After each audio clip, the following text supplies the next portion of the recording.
Very quickly in your mind. I'll start with the very basic numbers and then slowly we'll go to the more complicated ones. So let's start with the 40, for example. So if I have 40 and I want to get 20% of this number, right? So the traditional way is I'll take 40, multiply by 20, divide by 100, and the answer will be equal to 8, right? So you can, if you look at it, it's basically 4 and 2, right? So you could have just multiplied 4 and 2. You can say 4 multiply 2, that's equal to 8. The answer is 8. But then we are worried about the zeros because there are zeros and we have to cancel out all the zeros. But just think about it. If you have 8, it could be 80, it could be 8, or it could be 0.8. We know that we have to multiply them, right? So if we are doing any mistake with the zeros, then these are the 3 possibilities. So 80 is not possible because that's too far. So let me. So this is a much higher number. So 20%, we know that it has to be smaller than 40, right? And if you look at 0.8, that's too small of a number. 20% is like 1/5 of a number and 0.8 is too small. So we have to have 8, right?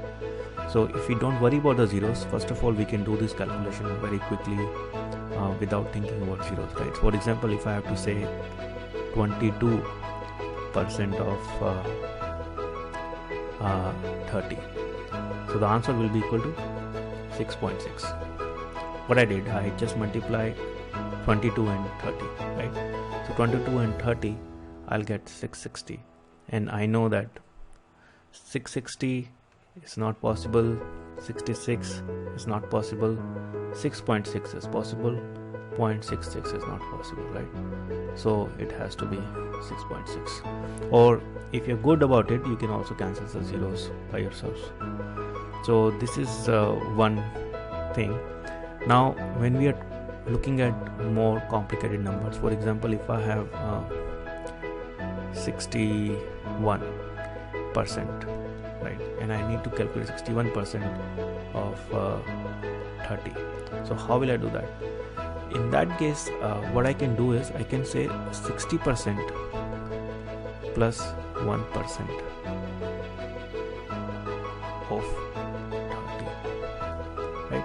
So what is 60% of 30? 66 into 3, 18, plus what is the 1%? 1% is 0.3. So that will be equal to 18.3. So that is the answer, right? So again, let me give you one more example. If I have 43% of say 25, then how will I calculate that?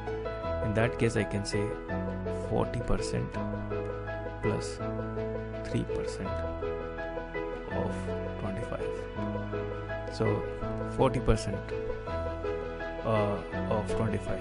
So 425, that is 10, and 3%. So 3 into 25, 0.75. So the answer is 10.75.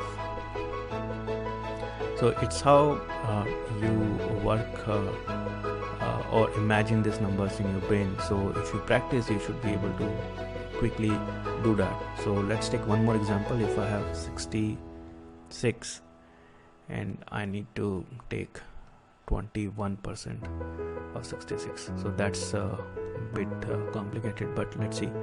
So we have to say 66 into multiply by 20%, 20% plus 1%, right? So 66 into 22, that's 132, right? So that should be equal to 13.2 plus 1%, that's easy, 0.66. So we have to add them together and the answer will be 13.66. Now mind you that right now we are splitting the percentage, right? We don't always have to split the percentages, we can also split the number itself. So let me do this way. So 60 plus 6 into 21, right? So in that case we can just say 60 into 21, that is equal to 21. So 2 into 1, 26, and then this is equal to 21%, right? So 21%, so that is 12.6, and this is 1.26. So we can add them together, and that will be equal to 13.86%. So this is only about how you are making the calculation easier, right? So I hope this video will help. This is not a trick, this is just a way of you imagining calculations in your mind and being able to do them faster. So I'll see you in the next video.